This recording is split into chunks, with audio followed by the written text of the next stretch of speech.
Welcome back. New Settlement is a not-for-profit organization that is actually aiming to break systemic barriers, advance justice, as well as promote leadership and strengthen neighborhoods right in the borough of the Bronx. Now, recently, the organization announced that it's been selected by New York State to lead the Bronx Anti-Gun Violence Initiative, which will engage youth from high-risk neighborhoods and violence-prone neighborhoods in community-based programs, inspiring them to participate. Let me try that again, inspiring them to participate in positive activities, as well as building employment readiness, as well as leadership skills and supporting the reduction of gun violence. Joining us now to discuss more is the executive director of New Settlement, and we bring him back, Rigaud Noel, and we thank you so much for being with us, Rigaud. Thank you so much. I appreciate being back, Daren. So I want to talk about this here because, first of all, congratulations. You have the opportunity now to really take the lead when we're talking about this gun violence initiative. And we know the borough of the Bronx has seen a lot of deaths as well as injuries and violence attributed to guns. But now your organization seems to literally have, and pardon the pun, the ammunition, some ammunition, to be able to combat this here. Yeah, and it's a unique opportunity, actually. We worked with the governor's office as well as Assemblywoman Latoya Joyner, and she felt it best that New Settlement serve as the lead for this initiative, which looks at combating gun violence here in the Bronx through recreation activities, activities for young men and young women, and also developing a coalition of nonprofits, including the Kips Bay Boys and Girls Club and the Northeast Bronx YMCA. So the three organizations are really combining to join forces and addressing this initiative. Yeah, and when we talk about addressing the initiative, we know what the problem is, but talk to us about how are you looking to provide some solutions and what this initiative actually will encompass.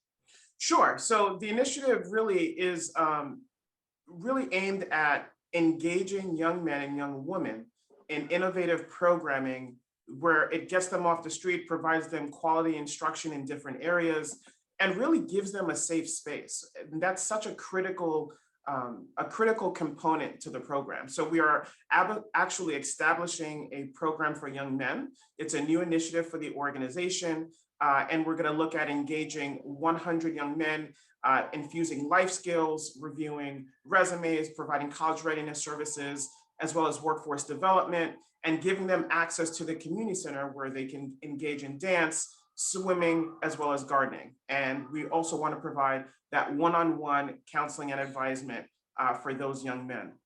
And so we also have a similar program for young women that we hope to expand. And that program has been in existence for the last 20 years. So we're super excited that we get the opportunity to expand that program from 85 young women to 150, which is super exciting for us. And that program is similar where we really focus on the emotional health of young women, as well as provide the college and career guidance, leadership development, as well as take them on adventure outings and really making sure that they also have a safe space. Because we know that creating that safe space for young women is very critical at this point in 2020, 2021. Yeah, you talk about creating a safe space, and obviously there are some benefits to creating that safe space. I had a conversation with some elected officials recently, and they were somewhat surprised that crime seemed to drop during the summer when there was an issue. Well, I should say when there was actually funding available for programs. And I've always said before, where there's programming and opportunities for young people to be successfully engaged, we can see a drop in crime and a drop in violence. So I want you to just take up where I left off a little bit and share a little bit about that, because I know that this is one of the solutions in really curbing this thing. Yeah, and this initial investment is really a drop in the bucket, right? And so this investment is really aimed to provide programming for the 17 zip codes the governor's office has identified with increased crime areas. And $250,000 is really, it's a great investment, but it's something that needs to continue and expand in order to truly address the issue and really give us the numbers that we need in order to really impact change on a larger borough-wide level, right? And so it's interesting to talk about the summer, because the summer we actually saw an increase in enrollment in our summer programs, right? And so students and young people wanted to get back to normal. And I think this is an opportunity for them to do that. And I'll give you an example. Last week, 2 weeks ago, we had our teen kickoff party. We had close to 200 teens lining around the block to gain access to this party. And we opened up the community center. They had a chance to go to participate in dance. We had a game room set up. They participated in our swimming program, and it was just for them. And the fact that we had such an outpouring of support for the program, to me, is just a testament that more programs like this are needed. And we hope that elected officials hear us. And I think this interview is a step towards the right direction, and that they continue to make the investments necessary in our young people. Yeah, and the investment is key, and we know that the investment goes a long way. You're getting a return on the investment when you see our young people actually have positive outcomes, which is what the goal is, right? I mean, the goal really is to see positive outcomes and also be able to stem the tide of gun violence that's actually plaguing, our community. Give me a little bit about your impact, because I know that you're making a difference in the lives of young people as well as in families. Talk to us about the impact that you feel New Settlement has made since you've really taken on this initiative head on. Sure. So I think the impact we've made is, one, we've increased the number of teens we've engaged by over 250. We've also seen an increase in teens taking advantage of the free programming that we have to offer. And so that increase, to me, is a positive step, but it also shows that we're going to have a lot of kids in participating in our program, probably exceeding what that goal is, right? And so the ultimate impact is that they continue to engage, because this program is actually only until March. We're only funded until March. And so that limited impact we're able to have over the next 3 to 4 months, we really want to continue to engage them after March and beyond, right? We want to make sure that they feel as though they have a support system in New Settlement, and that our staff are here to support them beyond whether we receive funding or not. As an organization, we have to continue to make that investment in our young people, and hopefully they continue to engage, continue to be positive role models for younger kids, and they ultimately enroll in college, and we help them get there. Yeah, I don't want to poke the bear on this one, but I'm gonna have to. You say you're only there till March in terms of the program, but we know that when it comes time to really invest in a young person, 3 months, a quarter, a fiscal quarter, if you will, is simply not enough. How do you go about being able to continue with longevity to be able to deal with these issues of really trying to provide services for a population that really needs it, even though you got a grant that only sustains you really until March?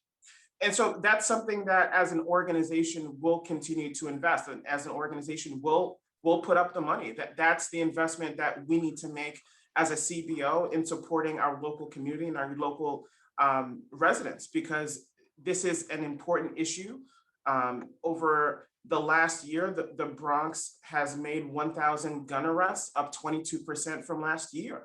So this issue is really at the top of our priority list, and it should be at the top of the communities. And that's why, as an organization, we're going to make the commitment to continue the program beyond March until June, the end of the school year. And then that gives us time to seek other funding opportunities from foundations or other city agencies. What have you heard from, families who've been a part of this connection? Because when you talk about gun violence, there's the offender's family, and then there's also the victim's family. And sometimes when you're providing services like this, you find those people right at your doorstep, looking for services and being connected. So talk to us a little bit about some of what you've been able to gain just in talking to people who may be directly impacted by this. What can you share with us about the conversation, the dialogue, and maybe even their desires? It's so funny, when we had the teen party, we had parents dropping off their teens, right, to the teen party, and they said, "Finally," right? That was the common response. Finally, there's something for my teen to do. There are activities that they can participate in at the community center, and it's local. They don't have to travel far. We're right here on Jerome Avenue. And parents were relieved, right? They know that their teen is going to go into a safe space, receive instruction, be able to have fun, and really get them off the street before making any poor decisions, right? And so that really has been the common thread, that sigh of relief that finally that we have a program for teens, it's local, and they've been waiting for this for a long time. And we're happy that we can really be the conduit. And give us a little bit more when we talk about where your teens are right now, because there's a lot of challenges that they have with this whole gun violence initiative. I mean, gun violence problem, but let's not even just talk about gun violence. Let's talk about COVID for a minute, Mm, because what we've heard in certain areas is where COVID has really, been rampant and people have been forced to socially isolate. You've had young people who've been at home and indoors, and they come with these pent up emotions. Some of them actually have taken to social media as their outlet.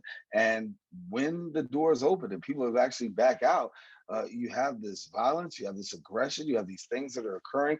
Talk to us what you've heard about post COVID. Well, I shouldn't say post because we're still in it, right? still in But it, yeah. during the height of it, and how you've been able to really deal with our young people who've been coming out with these issues, and some of them have trauma, and some of them have stress.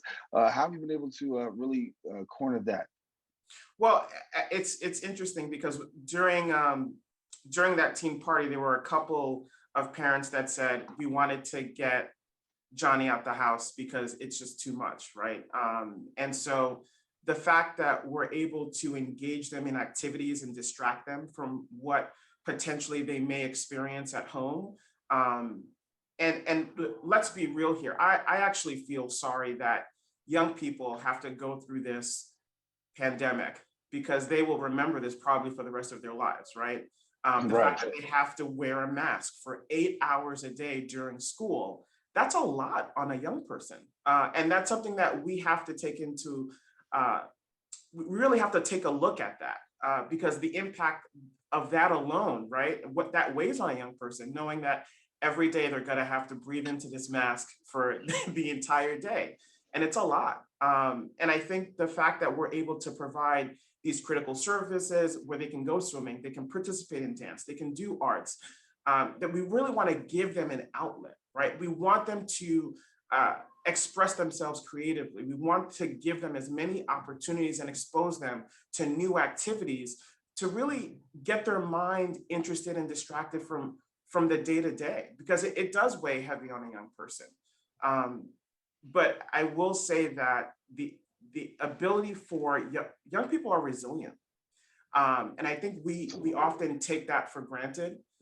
We have young people where they lost a parent and they still show up to school, right? We had young people lose a family member that was close to them and they still show up to school. And it's something that you can't teach that, right? Resiliency is really born in them. And the fact that they're coming to school every day, they lost a loved one to COVID, and they're still experiencing it, I think we don't give young people enough credit. Yeah. The resiliency of young people today is amazing. And I think that you hit the nail on the head when you talk about a lot of our young people have been impacted, whether it's through COVID or whether it's through gun violence. And, if you have shots fired in your neighborhood and then you get up in the morning and you go to school and you function, that's resilience. Or if you Absolutely. know somebody that's been impacted and has been shot, or a family member's actually, been, affected in a violent kind of way, and you still get up in the morning and you go to work or you go to school. I mean, that's resilience. I think sometimes we do take that for granted in our young people, that everything's not so bad that we see, but there's a whole lot of great qualities that we're just, sometimes we just tend to overlook, and resilience is one of them. Absolutely. And we need to pick up our young people, right? We need to tell them you're doing great. You need to really uplift them and provide that positive reinforcement, because sometimes they're not getting it at home. The only time they may get it is here at the community center, right? We need to be very cognizant of the home situations that our young people are going into every day. And the fact that the best part of their day may be outside of their house. Think about that. The best part of their day may be outside of their house. And we really have to put that into perspective. And that's why we work tirelessly here at New Settlement to make sure that whenever we engage with young people, it is very positive and it's very uplifting. Yeah. We got to leave it there, but I want to tell people before we go, that they have an opportunity to connect with New Settlement. So I'll give you the last word so that you can tell our viewers how they can connect with New Settlement, the programs that you have to offer, and maybe something has intrigued somebody today. Sure. So you can visit our website, www.newsettlement.org. You can also feel free to come by our community center at 1501 Journal Avenue, and feel free to take a look at our swimming pool, our dance room, our community garden on our rooftop, and I'm sure you will love it. And we can't wait to see you. Rigaud, thank you so much for being with us in the great work with New Settlement. Obviously, if you're just joining us, they've received a grant to be able to deal with the gun violence initiative and looking forward to being able to serve our Bronx youth at a higher level and hopefully impact and curb gun violence. Rigaud, thank you so much for the great work with New Thanks, Daren, Settlement. for having me back. Hey, glad to have you back, brother. Listen, we got to take a quick break. We do have more show. Don't go anywhere. We got another special guest right here on the Social Justice Forums. We'll be back in a few.